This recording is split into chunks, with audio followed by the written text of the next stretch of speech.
Part of the joy of this Saluting Heroes series has been learning about all the different organizations out there helping veterans. You'd think they'd have a pretty powerful voice when they need help from the state, but turns out that's not necessarily the case. There's a big difference between helping vets and writing laws that help vets. And that led one organization to try and fix that. It was definitely a civics class from the 8th grade at a much more intense level. Let's reintroduce you to retired Army Colonel Harold Tucker and Shari Briley. They each lead successful veterans organizations, but discovered they should go to school to expand their missions. Our leader at that point was Mr. Mark Diggs, who suggested that we do a better organization of coming together and finding out what was needed in the state of Arkansas at the state level. We met Mark Diggs before through his work with the Arkansas Veterans Coalition. That clearinghouse organization saw a need to get all the leading voices in a room and form a plan to get into the rooms here where it happens. For Briley, a Gold Star widow and executive director of Hearts of Our Heroes, it was eye-opening. I've been a war widow for 32 years, and about 10 years ago I had to reach out to a representative, and I didn't know all the stuff that he had to do, but there was a bill that was passed that I presented and all that. So that seemed very easy.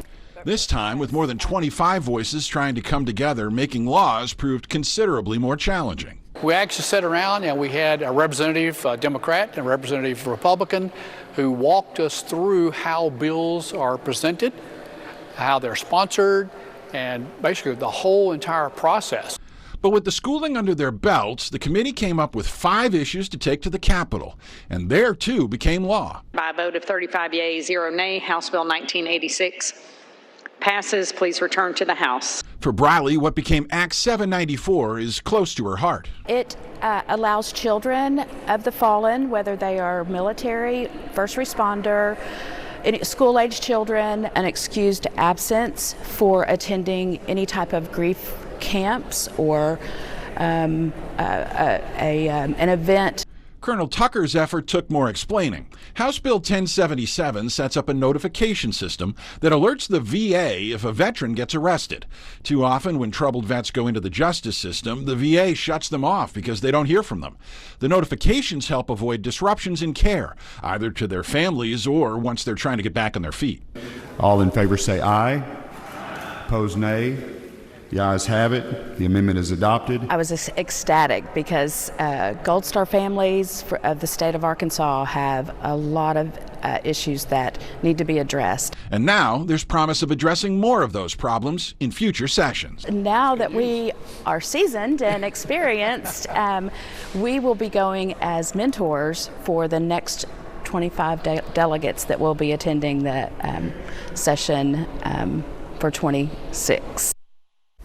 And now you can't get the Schoolhouse Rock song out of your head, right? Meanwhile, in addition to the 2 bills that Briley and Tucker fostered, a 3rd bill that gives deployed members of the military a break on property tax deadlines in the state, that became Act 550. And the committee also did experience the downside of the political horse trading that goes on. 2 bills that dealt with tax breaks, they didn't make it this past session, so we'll see what happens when the spring rolls around and the fiscal session arrives. Remember, if you know of an organization that's working to help veterans, their families, or first responders, send me their details. You see my social media accounts there. Pretty easy to find me. We'd love to salute heroes like those that we just showed you. Man, we salute you for the important work you're doing for the Arkansas veterans. Looking forward to the legislative session. We want to give you this $1,000 check along with the Saluting Heroes Award. Thank you very much for your generous donation. You're welcome.